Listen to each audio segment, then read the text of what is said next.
alors aujourd'hui, je vais vous parler du traitement du bois. Vous êtes plusieurs à nous demander si les bois du Jean-Bart sont traités, comment on va venir les traiter. Alors il faut savoir qu'ici, nous n'utilisons que des systèmes de traitement naturels.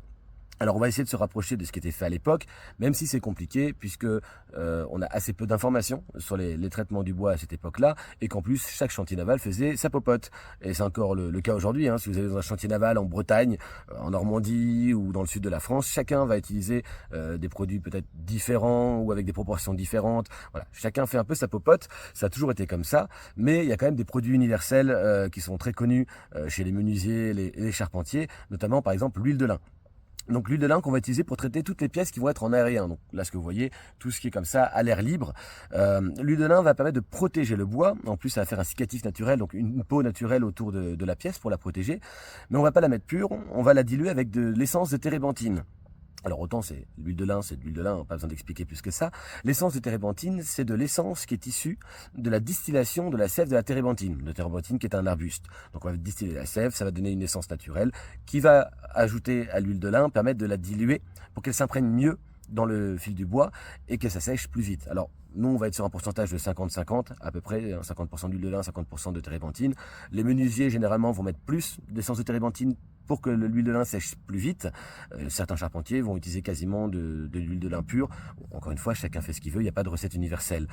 Et une fois passé à l'huile de lin, les pièces vont devenir, comme celle-ci, un peu dorées, ce qui donne une couleur magnifique aux chênes, ce qu'on parle de chêne doré. Voilà, une fois passé, on a cette belle couleur dorée. Et sous les effets du soleil, des UV, l'huile de lin va oxyder le tanin qui est naturellement présent dans le chêne pour le rendre noir. Les pièces là sont relativement assez noires. Donc on va passer par une teinte grisée, comme les pièces derrière commencent déjà à griser, et ensuite devenir noires. Donc on peut voir comme ça aussi un peu les dates de pose des pièces sur le vaisseau. Vous voyez, on grise, on noircit. Et donc vous savez que plus la pièce est claire et plus elle a été posée récemment. Les pièces juste derrière moi ont été posées il y a 1 mois et demi. Alors ça c'est pour tout ce qui est en aérien. On va essayer de passer régulièrement le plus possible d'huile de lin sur les pièces pour continuer à les traiter et à les protéger. Mais dès qu'on va avoir 2 pièces en contact l'une avec l'autre, entre ces 2 pièces, on va venir mettre du goudron de Norvège. Alors le goudron de Norvège, c'est très simplement de la sève de pin qui va être carbonisée. Donc on va faire cuire jusqu'à ce que ça devienne un goudron. Voilà, vous avez notre petite mamite à goudron de Norvège. Si vous regardez, alors là, elle chauffe avec le soleil, donc c'est assez liquide. En hiver, c'est très épais. Donc on va venir chauffer le goudron de Norvège pour le liquéfier le plus possible, pour qu'il s'imprègne bien dans les bois. On va pas hésiter à y aller. Je dis souvent à nos apprentis, il faut être gourmand en goudron de Norvège pour bien saturer le bois.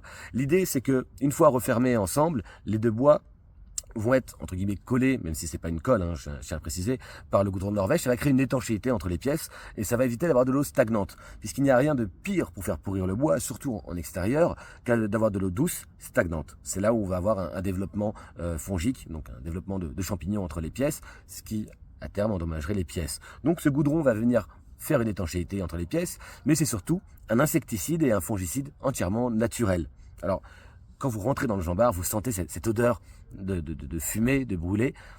C'est le goudron de Norvège. Et quand il fait chaud, comme aujourd'hui, le goudron va chauffer, l'odeur ressort et c'est extrêmement agréable. En tout cas, moi j'adore cette odeur-là, la plupart des gens aiment aussi, ça sent le fumé, c'est agréable. Bon, un peu moins quand vous rentrez à la maison le soir, parce que c'est une odeur qui persiste un petit peu, mais c'est bien. Et puis c'est une méthode qui est extrêmement traditionnelle, puisque si on l'appelle le goudron de Norvège, c'est parce que les premières traces d'utilisation de ce goudron naturel remontent à l'époque des Vikings. On sait que les Vikings traitaient les dracars, les bois de leurs dracars avec le goudron de Norvège.